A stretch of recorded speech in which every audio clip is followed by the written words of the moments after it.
Hi, my name is Justina Gibson, and today I wanted to talk about moral courage. I believe that moral courage is a very important topic and a needed ingredient in the accounting profession today. In light of recent business and accounting scandals, we've got a lot of pressure from Congress, various accounting associations, and the public to make the next generation of accountants impermeable to the temptations of acting unethically.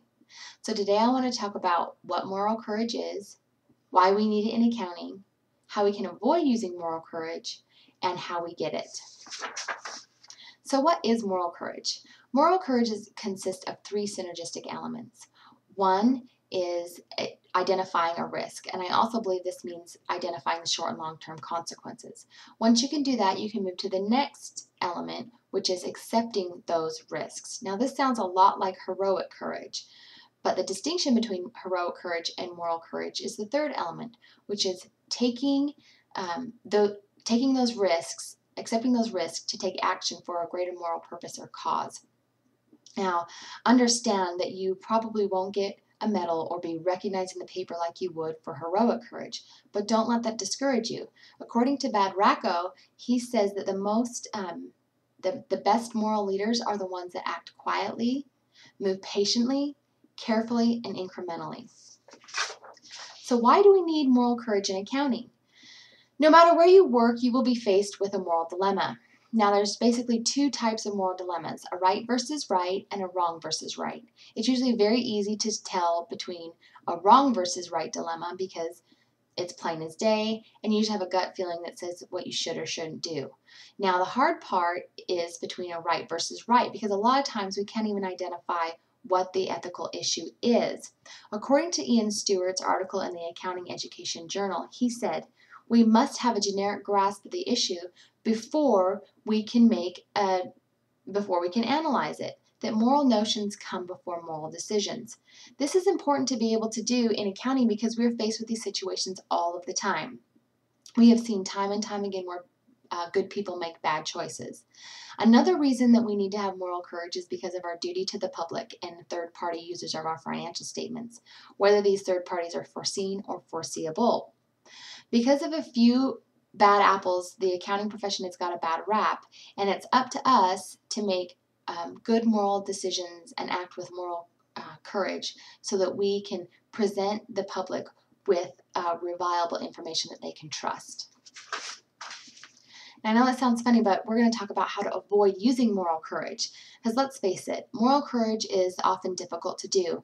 Most people that are facing that situation become very anxious. They can actually feel physically ill and have great mental duress.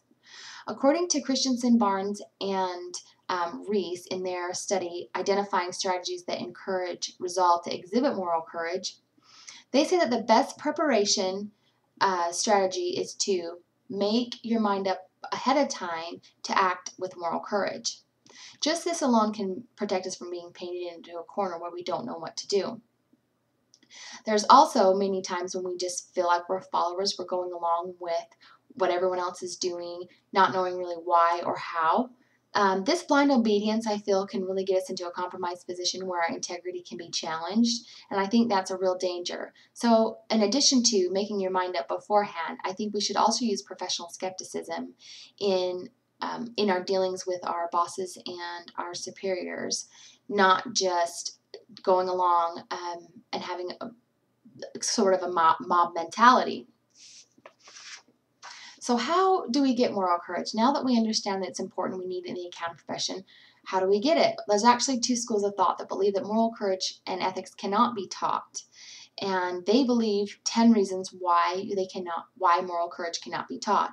They say, 1, no one becomes ethical in a classroom. 2, intelligence and goodness are fundamentally different. 3, our character is entirely determined by our upbringing. 4, our acts are entirely and essentially free. 5, people act like what they know they should do, act against what they know they should do. 6, our actions are dependent upon our likes and our dislikes. 7, teaching ethics is nothing but a systematic formulation of what we already do. 8, everyone is selfish at the deepest level. 9, there should be recognized teachers of ethics if it could be taught. And 10, virtuous men regularly have vicious sons. But this is contrary to what research points out.